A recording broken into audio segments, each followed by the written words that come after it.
Les militants des droits des animaux à Hong Kong attirent l'attention du monde sur le commerce de l'aileron de requin. Ces conceptions supposées avoir des vertus médicinales sont en train de changer. Développons cette histoire.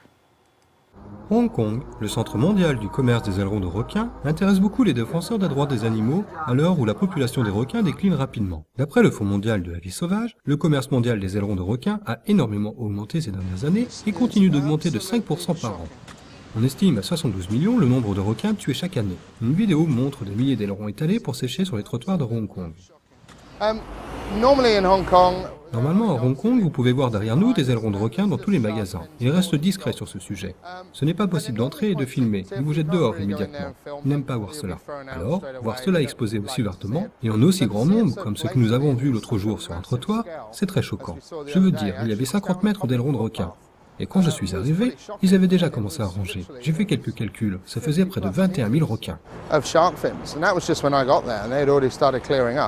So, I mean, I did some rough calculations and it comes to about 21,000 sharks. Les ailerons sont très utilisés dans les soupes de toute l'Asie.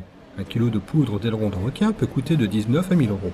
Traditionnellement, on considère que l'aileron de requin possède des propriétés médicinales. Mais aujourd'hui, l'attitude envers ce commerce est en train de changer.